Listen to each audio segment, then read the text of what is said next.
Según el mal llamado profesor Rayo, la ley española de amnistía, que posiblemente va a ir dentro de poco al Parlamento, destroza la separación de poderes.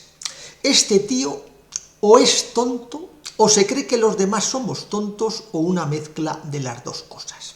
O sea, puede haber alguien tan imbécil de creerse la verdad oficial de que el poder judicial reside en los jueces y de que hay una separación de poderes y que los jueces son los que tienen el poder judicial. Pero es que además insiste una y otra vez en que esta destrucción, según él, de una separación de poderes que según él existía anteriormente, destruye el Estado de Derecho. ¿Y qué coños tendrán que ver el culo con las témporas? Así de claro, ¿qué coños tendrá que ver la separación de poderes con el Estado de Derecho si es que alguna de las dos existen? Decía Goebbels, con gran razón decía el ministro nazi de propaganda, que una mentira contada continuamente, que una mentira repetida continuamente se convierte en una verdad. Y de esta manera nos dicen que hay una separación de poderes y la gente se acaba creyendo la gilipollez de que hay una separación de poderes en el Estado. Y nos acaban diciendo que hay un Estado de Derecho, que tenemos un Estado de Derecho y la gente se acaba creyendo que puede existir algo así como el Estado de Derecho. Porque la separación de poderes y el Estado de Derecho son dos gilipolleces totalmente independientes y muy difícilmente se puede considerar que existan. Estado de Derecho hay siempre, Estado de Derecho hay siempre. Desde hace 100 siglos que aparecieron los primeros estados, que eran ciudades-estados, cerca de la zona de Turquía, Irak, Siria, en esa zona aparecieron los primeros estados con la agricultura y la ganadería hace 100 siglos, en el 8000 a.C. Desde entonces siempre hay Estado de Derecho en todo Estado. Solo si acaso cuando se produce una revolución, cuando se produce un levantamiento, podría considerarse que durante un brevísimo periodo de tiempo no hay Estado de Derecho, pero Estado de Derecho lo hay siempre. De hecho, ¿cuál sería el Estado de Derecho perfecto, absoluto? Pues el Estado de Derecho perfecto sería un Estado de Derecho en el que las leyes nunca se cambian, nunca hay leyes nuevas, nunca se derogan las leyes antiguas. Sería un Estado de Derecho perfecto, sería un Estado de Derecho en el que en España, por ejemplo, todavía tendríamos la lex Romarum Visigotorum de Recaredo, si no me equivoco, el hijo de Leo Vigildo, o mejor todavía, más Estado de Derecho si todavía tuviéramos las leyes romanas, ¿no? O sea, el Estado de Derecho significaría el inmovilismo en las leyes. Pero esto es una auténtica estupidez. Estado de Derecho hay siempre. O sea, si nosotros decimos, por ejemplo, Luis XIV decía, le loi c'est moi, la ley soy yo, ¿hay Estado de Derecho? Claro que hay Estado de Derecho, es un Estado de Derecho clarísimo, todo el poder lo tiene el rey, el Estado de Derecho es evidente, y ha habido Estado de Derecho siempre, durante 100 siglos, sin separación de poderes, sin ningún problema, antes de que el Cándido, el alma de cántaro del Montesquieu, que es más tonto que yo que sé, ¿no? se inventara eso de la separación de poderes burguesa. Ha habido estados de derecho siempre, todos los estados han sido estados de derecho, si acaso durante algún momento, por una revolución, no ha habido estado de derecho durante un brevísimo periodo de tiempo. Pero ahora, alguien que te dice que puede no haber estado de derecho, vamos a hacerle la siguiente prueba. Dinos un ejemplo, ya no real, imaginario, un ejemplo imaginario en el que pudiera no haber Estado de Derecho.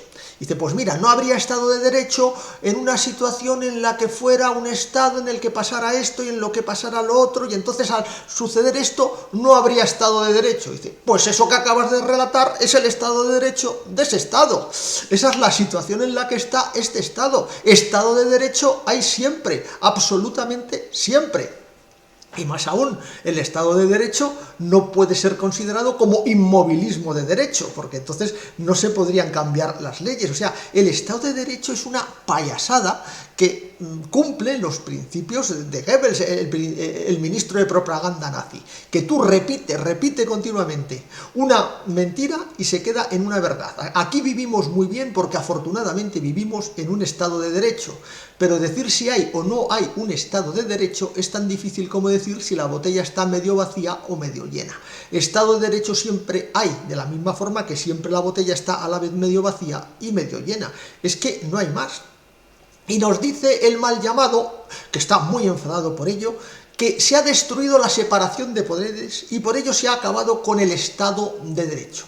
Que hay una interferencia debido a esta lamentable ley de amnistía. En algo estamos de acuerdo, increíblemente estoy de acuerdo en algo con el mal llamado, y es que la ley es absolutamente vomitiva, deplorable, inadmisible. Y dice el mal llamado, que ya en esto no estoy de acuerdo, que hay una interferencia del poder legislativo sobre el poder judicial. Pero esto es otra gilipollez que no tiene ni pies ni cabeza y que es simplemente intentarnos hacer comulgar con la verdad oficial y el pensamiento único. El legislativo siempre da órdenes al judicial. Según el sistema, el ridículo sistema de Montesquieu, con su pésimo libro El espíritu de las leyes, que no hay quien se lo trague, es una meme de un infantilismo verdaderamente absoluto, tan infantil como todas las tonterías de la Ilustración, como las tonterías del Risas o del tonto del Voltaire, o como las tonterías del Rousseau. Yo cuando empecé a leer la pedagogía de Rousseau, digo, esto es una mierda. Cuando empecé a leer, que no la terminé, las confesiones de Rousseau, pues era otra mierda. Al releerme las confesiones de San Agustín, que son una maravilla, yo me acuerdo que en una de las obras de las relecturas, ¿no? Pues era una obra antigua y tenía un prólogo de un cura a lo que veo muy reaccionario, posiblemente con sotana, ¿no? En que decía que qué diferencia hay entre las confesiones de San Agustín y las payasadas de las confesiones de Rousseau, que no puedo hablar con conocimiento de causa porque no me las terminé, que eran infumables. Pues todas estas payasadas de la Ilustración, pues yo creo que el que más destaca de todos como payaso, como infantil, como ridículo, el que más hace el tonto, el que más hace el ridículo es Montesquieu con su lamentable libro El espíritu de las leyes, ¿no? Donde se inventa un sistema muy bueno que es que no tiene nada que ver con la realidad ni puede tener nada que ver con la realidad.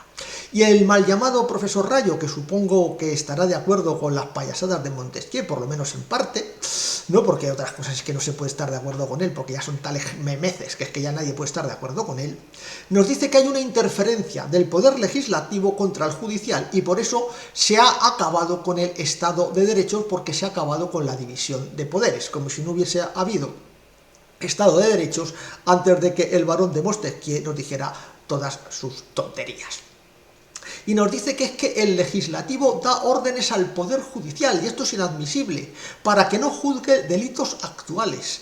Le dice al poder judicial la sentencia que debe emitir. Pues evidentemente el legislativo le dice al judicial la sentencia que debe emitir. Por ejemplo, robo a mano armada, dice 3 años de un día, o 10 años de un día, o 20 años de un día. El legislativo le dice al Poder Judicial lo que tiene que hacer. De hecho, dentro del estúpido sistema de Montesquieu, ¿no? El Poder Judicial no es ningún poder, son una especie de burócratas, ¿no? Que simplemente aplican las leyes de forma automática, de forma judicial, de forma jurídica. En verdad no tienen ningún poder, deben hacer exactamente lo que les dice el poder legislativo, y si el poder legislativo le dice a este por hacer esto, ¿no? Le tienes que poner esta pena, se la tienen que poner, y si le dices a este por hacer esto, no le tienes que poner esta pena, no se la tiene que poner. Por ejemplo, le dice el poder legislativo, si alguien coge, se va con un barco a África y coge unos esclavos y se los lleva a sus plantaciones en América, eso es legal. Dice, pues vale, tienen que hacer lo que les ha dicho. Pero si alguien coge ese mismo barco y se va a una isla del Caribe y roba esclavos a otro esclavista, eso es ilegal, ¿no? Tú se los puedes robar a un esclavista en el África Negra, porque a lo mejor ya eran esclavos de nacimiento en el África Negra, pero no se los puedes robar a un esclavista blanco en el Caribe. Y entonces, en un caso hay pena y en el otro caso no hay pena. ¿Y qué hace el Poder Judicial? Pues lo que le manda el Poder Legislativo, alma de cántaro. Si es que el mal llamado es que da pena. O sea, pero este tío ¿a quién puede engañar con sus memeces, ¿no? Con su predicación de la verdad oficial y el pensamiento único, con la supuesta división de poderes? Y dice que es que se impide a los tribunales que realicen su trabajo independientemente. Pues claro, es que los tribunales no tienen ninguna independencia. Los tribunales son dependientes, totalmente dependientes, son esclavos de las leyes que les ponga el poder legislativo. Y son esclavos de hacer lo que el legislativo les diga con sus leyes. Y si te dicen que esta, por haber abortado, va a la cárcel, pues va a la cárcel. Si dicen no, porque es que hubo una violación y ese aborto, pues entonces no va a la cárcel. Pues este por hacer tal cosa va a la cárcel. De hecho, mira, el legislativo podría perfectamente hacer esta ley. A día de hoy, dice la ley, esta ley empieza a ser vigente a día de hoy. Todos aquellos jueces que estén en activo y que no se suiciden en las próximas 24 horas serán reos de muerte, serán condenados a muerte, y lo puede hacer perfectísimamente. Puede decir a todos los jueces que se suiciden y que si no lo hacen en un plazo de 24 horas serán condenados a muerte, de tal manera que también puede coger y decir a cualquier ciudadano que tiene que pagar tal impuesto y que si no paga tal impuesto se le embargarán los bienes, se le meterá en la cárcel o lo que sea. Por supuesto que el poder legislativo puede obligar a cualquiera a hacer lo que sea, y si no lo hace le puede poner la multa pertinente. Y yo estoy tranquilamente, dice, queda usted movilizado, tiene usted que presentarse en el ejército, en tal cuartel, en tal sitio, tal día, dentro de 24 horas. Y si no lo haces, pues te meten en la cárcel o te ponen un juicio militar o lo que sea. Pues claro, mal llamado, que eres un iluso. El poder legislativo, según el sistema de la verdad oficial del pensamiento único burgués, tiene total poder sobre el poder judicial, y el poder judicial es un esclavo de las leyes que les dicta el legislativo, hasta tal extremo de que aunque Montesquieu dice que según él hay tres poderes, hay un poder legislativo, un poder ejecutivo y un poder judicial, no lo hay. Para empezar, el poder judicial que indica Montesquieu es que los jueces no tienen ningún poder, son súbditos, son esclavos del poder legislativo y tienen que hacer lo que el legislativo les manda. Y si el legislativo dice que esto es delito, y si no lo es, no lo es. Esto no es como, por ejemplo, en la China posterior, durante algunos decenios a la llegada de los comunistas al poder en el año 49, en donde efectivamente había jueces que sí que tenían poder judicial y ponían las sentencias a su mejor saber y entender dentro de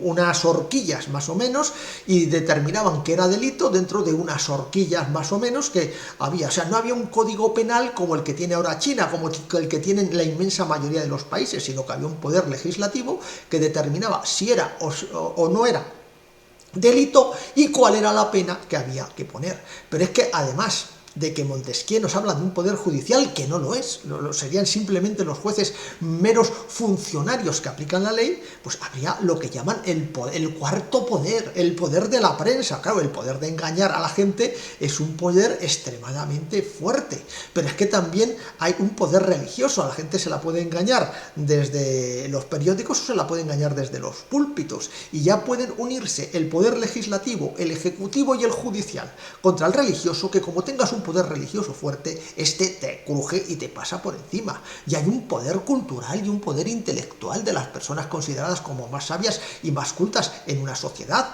Claro que lo hay.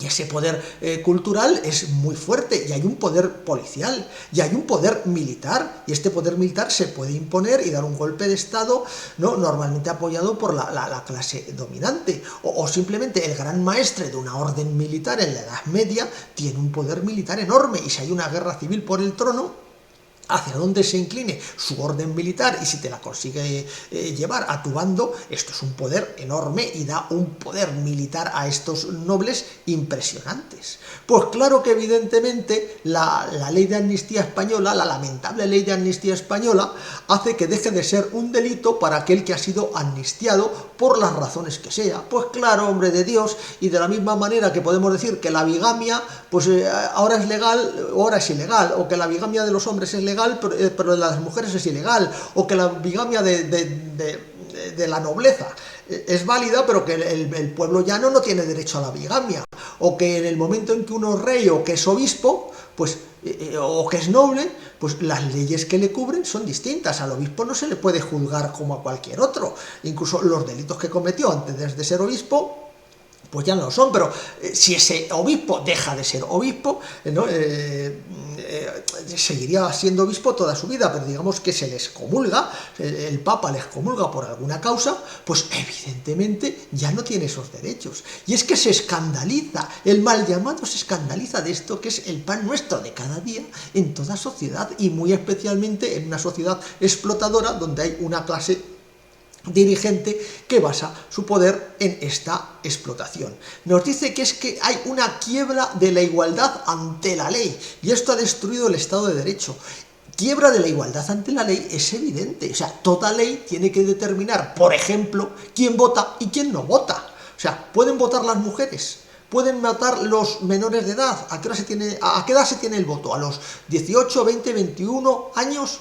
Las mujeres pueden votar, o a lo mejor pueden votar los varones a partir de los 21 años y las mujeres a partir de los 25, o solo las que son solteras o viudas. O también puede ser que las mujeres puedan votar todas a partir de los 25, o si es que, y por supuesto, los extranjeros no pueden votar. Claro que no hay igualdad ante la ley, ni pueden votar los que están en prisión, ni pueden votar en muchos casos los que han sido condenados. En muchos lugares no se permitía votar a los que no tenían propiedades. Por ejemplo, en Estados Unidos durante algún tiempo, durante bastante tiempo, solo tenían derecho al voto los que tenían propiedades. Evidentemente también tenían derecho al voto, por ejemplo, los negros libres, pero que a ningún negro libre se le ocurriera ir a votar, porque no iba a votar, iban a darle de hostias, ¿no? Y le iban a pegar una paliza de 1000 demonios. Y esto es de lo que le escandaliza, y evidentemente es que la ley es escandalosa, la ley es vergonzosa, la ley es lamentable. No solo se amnistían todos estos delitos de sedición, de secesión, etcétera, sino que también se amnistían, ojo, las causas, o sea, los resultados económicos, por decirlo de alguna manera, todas las malversaciones de fondos, todos los usos ilícitos de bienes del Estado quedan libres. O sea, es como si, por ejemplo, alguien robara un banco y dicen, bueno, le amnistiamos y además se puede quedar con el botín.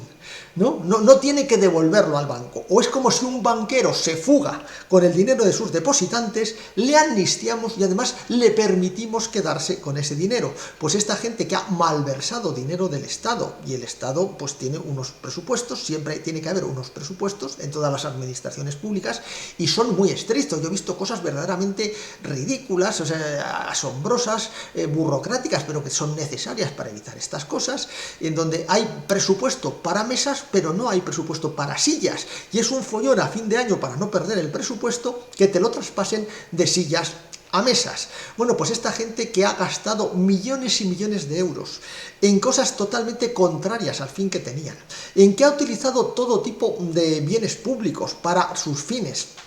Por ejemplo, yo no puedo coger y hacerme una fiesta en un local del ayuntamiento, y menos sin pagarle al ayuntamiento, o puedo hacer ahí el convite de mi boda, o puedo hacer ahí un referéndum ilegal. Yo tendré que pagar al ayuntamiento por el uso de ese local. Pues eso, o sea, todo el dinero, toda la malversación, toda la corrupción, por motivos de sus delitos, quedan en sus bolsillos y no tienen que devolverlo. La ley es verdad que es verdaderamente deplorable, asquerosa y escandalosa, pero es la demostración de que nunca ha habido un Estado de Derecho. El Estado de Derecho es el Estado de Derecho de la clase dominante, de la clase explotadora.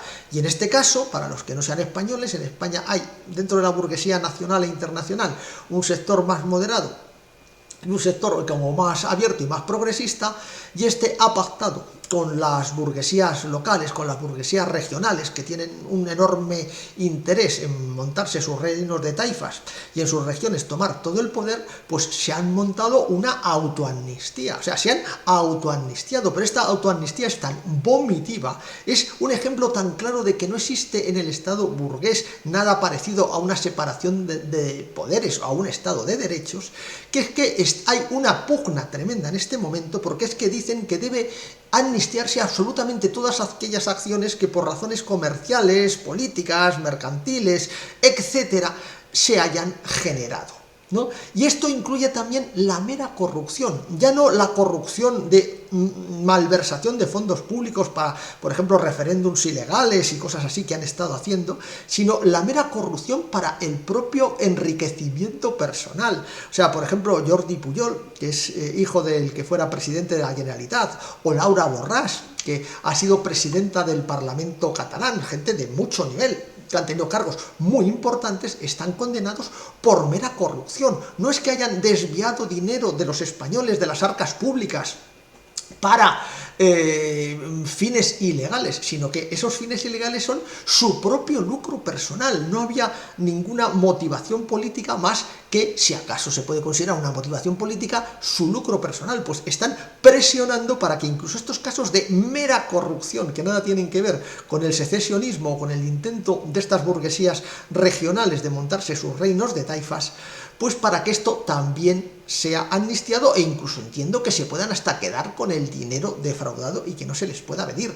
La ley es absolutamente lamentable, la ley es absolutamente vergonzosa, pero según el mal llamado es un ataque frontal a la separación de poderes y por lo tanto al Estado de Derecho. Pues hijo mío, por poco te escandalizas, ¿no? O sea, no hay separación de poderes. La burguesía tiene el poder. Y la burguesía con el poder lo hace porque el poder es para ejercerlo. Y si en este caso, para tener el poder, tienen que autoamnistiarse, o tienen que amnistiar a sus socios, pues lo van a hacer. Y esto no incide en nada en el Estado de Derecho. El Estado de Derecho, al igual que la separación de poderes, es una entelequia. En todo Estado hay Estado de Derecho. Aunque haya uno que lo mande todo, que sea un dictador absoluto, por ejemplo un monarca absoluto, hay Estado de Derecho. Ese es el Estado de Derecho. El rey es la ley. Y siempre hay separación de poderes, pero no la hay. Porque claro, tendrá que haber una separación de poderes porque no va a hacer uno todo, pero ya está, unos juzgan, otros hacen leyes, otros llevan el ejército, otros llevan la educación, otros llevan el clero, pero en el fondo no hay separación de poderes. En un Estado de este tipo, todo el poder lo tiene la clase dominante, lo tiene la clase explotadora. Es la demostración de que no existe ni separación de poderes ni Estado de Derecho, y que no puede existir. No es que se haya roto, es que no existe. Esta es la demostración de que ni existe separación de poderes, ni existe Estado de Derecho. Muy al contrario de lo que nos dice el mal llamado, que dice que es que esto ha roto la separación de poderes. No sé cómo se va a romper lo que no existe. Y evidentemente esta ley lamentable obliga a que determinadas personas no operen de un modo distinto a como operarían todas las demás, destruyendo la igualdad ante la ley. Pues ya lo sé, yo como no soy capitalista, como no tengo propiedades en empresas, como no tengo acciones, no puedo votar en los consejos de administración. O sea, cuando yo estoy en una empresa y se reúne el consejo de administración, no nos reunimos los trabajadores democráticamente para dirigir la empresa. Ya sé yo cómo son las cosas. ¿Quiénes dirigen la empresa? La propiedad, las acciones, y evidentemente esta ley pues da unos derechos a ciertas personas que no se las da a otros, igual que la ley de sociedades anónimas. Así que esto simplemente, efectivamente, es una ley vomitiva en que la malversación de fondos públicos queda amnistiada. O sea, no queda amnistiada solamente los crímenes, no solo queda amnistiado aquello que es propio del Código Penal, sino que quedan amnistiados también otras cosas que pueden ser del Código Civil, que pueden ser del Código Mercantil, que pueden ser de derecho administrativo, y que sobre todo son una malversación de fondos públicos que se destinan a cosas que son impropias o que incluso se destinan al mero enriquecimiento personal. La ley es lamentable, es verdad, es la demostración de que toda esa palabrería de la separación de poderes y del Estado de Derecho es una mera estupidez, que la verdad oficial y el pensamiento único en este sentido, como en todo lo demás, no es nada más que una payasada. No hay ninguna destrucción de la separación de poderes ni del Estado de Derecho. El Estado de Derecho, la separación de poderes, o mejor dicho, la unificación de poderes y el derecho en el Estado recae siempre sobre la clase dominante y la clase explotadora. En una sociedad esclavista puede haber un parlamento donde se peguen los esclavistas, puede haber un senado romano, puede haber una balanza en Cartago, puede haber unas ágoras en las ciudades griegas, pero en verdad, ¿qué es lo que tenemos? Los esclavistas son los que están allí dirigiendo el cotarro y teniendo la sartén por el mando. Puede haber una sociedad feudal, y en esa sociedad feudal puede haber una supuesta separación de poderes. O sea, nos pueden decir que es que hay dos poderes que se vigilan para que todo vaya mejor y se controlan. Hay un poder civil y un poder militar, y hay un poder religioso y hay un poder eclesiástico. Y por eso ambos se controlan. Y el obispo no tiene que entrar en el poder civil y el noble no tiene que entrar en el poder eclesiástico. Pero en el fondo, ¿quién tiene el poder feudal? ¿Quién tiene el poder feudal? La nobleza. La nobleza es la que tiene todo el poder feudal, por mucho que nos digan que hay una separación de poderes entre poderes terrenos y materiales y poderes espirituales y religiosos. Y en una sociedad capitalista es igual. En una sociedad capitalista, los capitalistas tienen todo el poder, tienen el legislativo, tienen el ejecutivo, tienen el judicial, tienen la prensa, tienen la religión, tienen el ejército, tienen la policía, tienen las universidades, tienen el saber, lo tienen absolutamente todo. Hay muy poquitas cosas que no tengan. Sí que es verdad que, por ejemplo, al final de la época nobiliaria, la burguesía había ido ganando ciertos poderes como clase progresista, como clase que iba a tomar el poder. Y es verdad que también en el capitalismo el proletariado está tomando ciertos poderes, pero ahí hemos terminado. El poder recae en la clase capitalista, recae en los burgueses. Y esta lamentable, esta desastrosa, esta inmunda, esta asquerosa amnistía, que ya digo que amnistía no solo el delito penal, sino otros delitos, e incluso amnistía el que te puedas quedar incluso con los bienes que te has llevado, con los bienes públicos que te has llevado, es la demostración de que la separación de poderes burguesas, que el Estado de Derecho burgués, que la verdad oficial y el pensamiento único burgueses no son nada más que una entelequia. No es tal como nos dice el mal llamado, que se haya destruido la separación de poderes y por tanto el Estado de Derecho. No se ha destruido la separación de poderes, porque además eso no destruía el Estado de Derecho. Estado de Derecho ha habido mucho antes de que el lila del Montesquieu escribiera su mierda de libro. No, aquí lo que hay es la demostración de que la verdad burguesa, de que la verdad economicista es totalmente mentira.